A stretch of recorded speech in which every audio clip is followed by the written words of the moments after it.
अस्सलाम वालेकुम वरहमतुल्लाहि वबरकातुहू। इत्तेहाद न्यूज में आप सभी का खैर मकदम है। इससे पहले भी हमने इत्तेहाद की जरूरत कितनी अहम है इस दौर में इस पर तबसरा किया जा चुका है। पर मौजूदा दौर के अगर मुसलमान इस तरह बात समझते तो शायद ये नौबत ही ना आती कि रोजाना किस तरह से झगड़े अख्तलाफात देखने को मिल रहे हैं।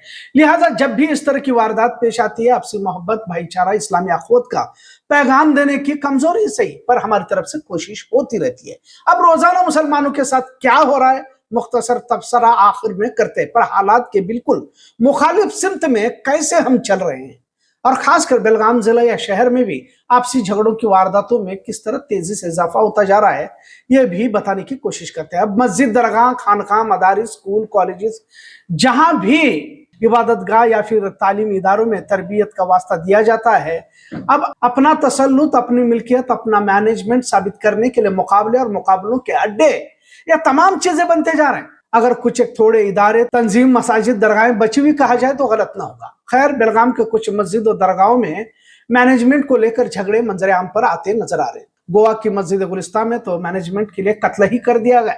अब रायबाग की मस्जिद का भी वीडियो सोशल मीडिया पर वायरल हो रहा है। वीरभद्र नगर की भी मस्जिद में हाथापाई की वारदात की इत्तला हासिल हुई है। मुरगोड़ में तो इख्तलाफात इस कदर बढ़े कि 2 सालों से ईदगाह में नमाज ही नहीं हुई। बेलगाम से करीब एक मस्जिद में तो पुलिस की जानिब से नोटिस लगाई गई। एक और बेलगाम तालुका के ईदगाह में 2 गिरोह जमीन को लेकर इस हद तक लड़े के मामला अदालत तक जा पहुंचा है। यह है हमारी कैफियत। आपको हम वीडियो नहीं बल्कि कुछ मंजर यूपी, बिहार, झारखंड, उत्तराखंड, हिमाचल प्रदेश, ओडिशा, गुजरात, राजस्थान, मध्य प्रदेश के आपके सामने दिखाएंगे ताकि हम कहां हैं और फिरका परस्त कहां तक पहुंच चुका है। हमने पिछली मर्तबा भी कहा था कि हमारी नस्लें और उनका मुस्तकबिल दांव पे लगा हुआ है, लेकिन हमें किसी तरह का कुछ एहसास नजर नहीं आ रहा। आपसे इख्तलाफात में, आपसी झगड़ों में बात यहां तक पहुंच चुकी है कि अब तलवारें, चाकू, छुरी मस्जिदों में निकाल कर नाच रहे हैं। कौन सही कौन गलत हम इस पर नहीं जाना चाहते, लेकिन क्या अब इबादत गाहों में भी इस तरह का तमाशा देखना रह गया था, जहां दुश्मनों को हमारा वजूद बर्दाश्त नहीं है। किसी गली मोहल्ले में कोई अगर मुसलमान दाखिल भी होता है तो आधार कार्ड पूछा जा रहा है। आप इस वीडियो में देख सकते हैं कि भाजपा का नेता गरीबों को कंबल बांट रहा है और कई सारी खवातीन वहां पर मौजूद है, लेकिन जब एक खातून अपने आप को मुसलमान बताती है तो उससे ब्लैंकेट वापस लिया जाता है। रमजान महीने में मदरसे के चंदे की खातिर कुछ लोग बदायूं से रुदियान देहात चले गए थे, जिसके बाद बजरंग दल का छोटू और अक्षय वहां पहुंचता है और बुजुर्गों को गाली गलौज करते हुए पीटता हुआ उन्हें कैसे दौड़ाता है, उसका भी मंजर आप देख सकते हैं। एक और बात मध्य प्रदेश जबलपुर की इस वीडियो में आप देख सकते हैं।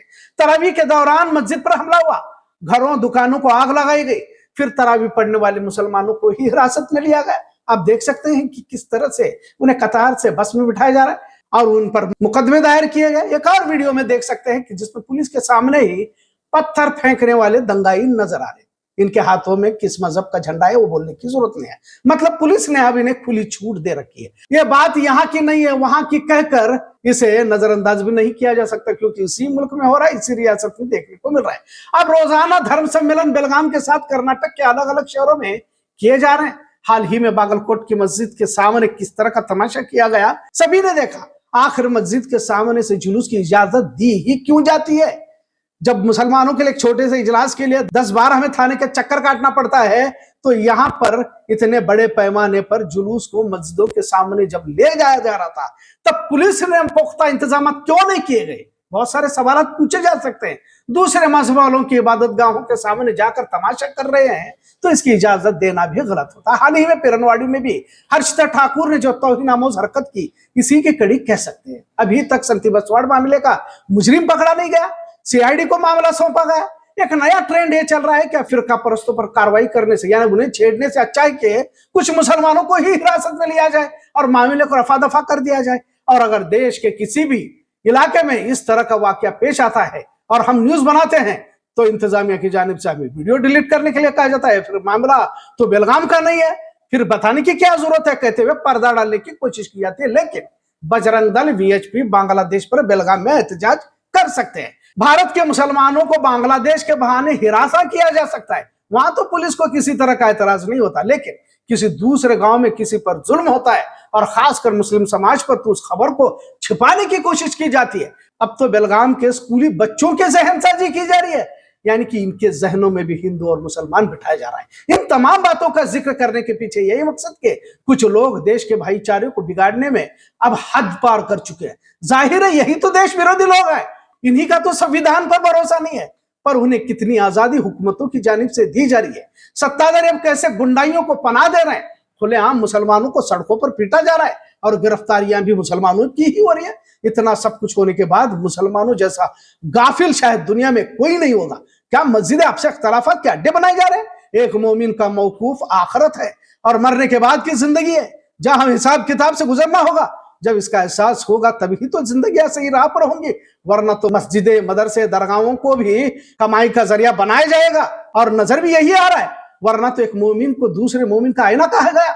किस तरह की कुर्बानी अपने भाइयों के खातिर सहाबाओं ने दिया, और वो कोई खून का रिश्ता नहीं था बल्कि ईमान का, कलमे तैयबा की अजमत का रिश्ता था। लेकिन अब तो हर रिश्ता रुपयों में तोला जा रहा है। जब माँ बाप की ही कदर औलाद न करने लगे तो आखिरत के लिए अपनी अना को कौन कुर्बान कर सकता है? और ये आपस में झगड़ने वाले कौम के लिए क्या फायदेमंद साबित हो सकते?